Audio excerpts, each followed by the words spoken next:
Om Sthapakayo cha dharmasya sarvadharma sarupine avataro varishthaya Ramakrishnayo te namaha. Most revered President Maharaj, who is presiding over today's proceedings this afternoon, revered Vice Presidents of the Ramakrishna Mission who are present here, revered Swami Bhajanananda Ji Maharaj, revered Swami Dibbananda Ji Maharaj, and also I would like to mention the name of revered Swami Jyotirupananda Ji Maharaj, who is present in the audience. And then may I make a mention of Swami Muktidananda Ji, who has very recently been authorized to give mantra diksha. Swami Balabhadrananda Ji, Swami Bodhaswarananda Ji, Swami Tattvavidananda Ji, Swami Satyeshananda Ji, and also the manager of Belur Mott and the treasurer of the Ramakrishna Mission, Swami Gyanobratananda Ji. Mr. Justice Biswajit Bosu, who is a member of the Ramakrishna Mission, and also Sri Gautam Mukhopadhyay, who is also a member of the mission. Elders present, brother monks, beloved brahmacharis and devotees, friends and admirers. Certainly, the members of the Ramakrishna Mission. Today, as you know, is the 1st May, first day of May. On this day, Ramakrishna Mission was born 128 years back. On behalf of the Ramakrishna Mission, I extend a cordial welcome to all of you who have assembled here today on this auspicious function. I call this occasion auspicious because for today's world, more so for India, Ramakrishna Mission is a historic necessity and a divine complicity. Through an infallible intuition, Sri Ramakrishna knew, as his disciple Sharadananda wrote, that Narendra was his son, his friend, born to carry out his commands, and the lives of Narendra and himself were eternally intertwined with an unbreakable cord of love. In later years, when someone asked Vivekananda about his master, he could only answer he was love personified, L-O-V personified. And he wrote in his poem dedicated to the master, I sing to thee. There he writes, yet there, in graced gloom of darkest night, yet there, with speechless mouth and tearful eyes, thou standest fronting me, and at thy feet I fall on bended knees. Thy servant am I, through birth after birth. Vivekananda's loyalty to his master was unique.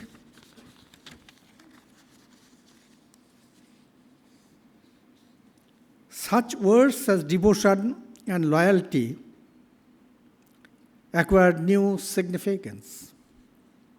While the westernized Calcuttans felt pride with their tidbits of social reform, here was a man, Narendra saw, who even spurned the Vaishnava idea of compassion to living beings. Compassion to living beings Sri Ramakrishna asked, "Is it not blasphemous to show compassion to God who is ever present in all beings?"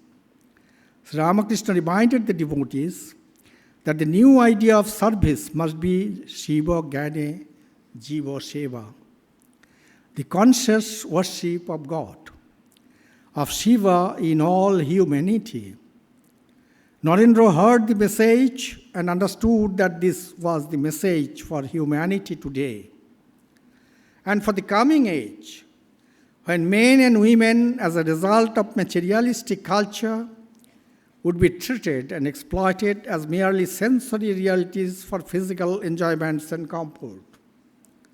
His only wanderings ended in the historic meditation on the last rock of India, a meditation not on God, but on the starving and suffering millions of the vast subcontinent of India, the queen of his adoration.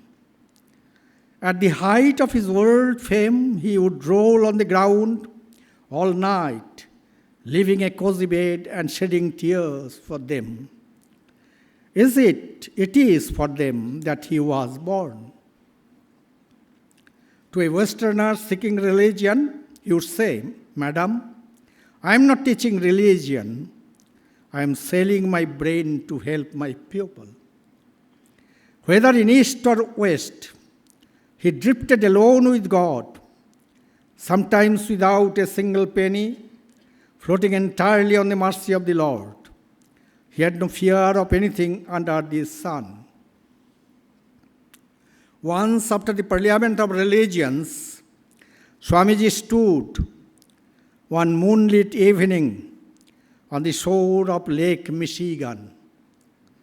The rare beauty of the white waves splashing against the shore slowly began to lift the mind of the mystic monk to a transcendental realm. He felt the nearness of final samadhi when he could leave his body behind. Suddenly, over the waves, he saw the radiant figure of his beloved master. Vivekananda regained normal consciousness and realized that the task assigned to him was not yet completed. He had no release until the prophetic mission was over. There were miles to go before the final step, before the final sleep.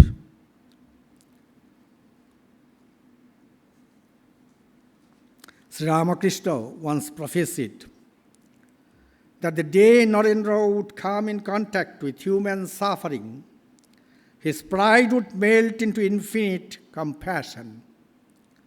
It turned out true, though sometimes tragically. This infinite compassion Vivekananda himself witnessed every day in his master's life. Sri Ramakrishna never refused his love to anyone who came, saint or sinner. Even when emaciated to skin and bones, the dying Sri Ramakrishna got up one day and taught someone who came from afar. That was how the dying Buddha too taught a seeker. In Sri Ramakrishna, Vivekananda saw Buddha's compassion incarnated. The Swami's letter to Alasinga of November 2, 1893 was the first known letter to his countrymen in which he reported his success at the Parliament of Religions. He told of the tribute paid to him by the American people, but soon turned to the theme of his heart, the uplift of India. Among the Swami's ideas for the regeneration of India, those that chiefly found expression through these letters to his Indian followers were, number one, the need to raise the masses, giving them opportunities for all-round development without injuring their religion. Two, the need to remove untouchability. Three, the need for the well-to-do to assist the suffering millions. Four, the need to give women opportunities, need to give women opportunities for proper education and self-improvement. 5. The need for the universal spread of the right kind of education. 6. The need to cultivate the material sciences. 7. The need for technological and industrial development. And above all, 8. The need to give freedom to society for its onward movement. For translating the ideas into reality, he felt the need of an organization, but he was in a dilemma to be or not to be, to organize or not to organize. He said, if I organize, the spirit will diminish. If I do not organize, the message will not spread. Ultimately, he decided in favor of an organization, that is Ramakrishna Mission. We are here celebrating the glorious completion of 128 years of his journey, with its presence in 6 continents with 289 centers in 25 countries now, and half a century of sub-centers scattered here and there. Before I wrap up, let us salute our beloved Swamiji Maharaj. Like a young Shiva, he entered his habitual realm of transcendence after drinking the poison of human suffering. This is the finale of Vivekananda's life. He remains and will remain an eternal symbol of purity, service and renunciation in the fullness of divinity and perfection. His gospel of a new religion, a new man, and a new scripture is being preached through his dream mission, which is named as Ramakrishna Mission today. In every celebration of the Foundation Day, like the present one, let us remember that the years that have gone by in the history of the mission may be only just beginning compared to the great work that lies before it in the coming centuries. So let us all pray to Sri Ramakrishna, Holy Mother, and Swami Vivekananda, that they may continue to guide the activities of the mission just as they have done it all these years. May they bless us with faith and strength to carry on the work of the mission in true spirit. I once again welcome you all to today's program on this historic occasion. Sangachadhang Sangvadadhang Sangbumonangsi Janotam. May you move in harmony, speak in one voice, let your minds be in agreement. That's our prayer. Thank you so very much.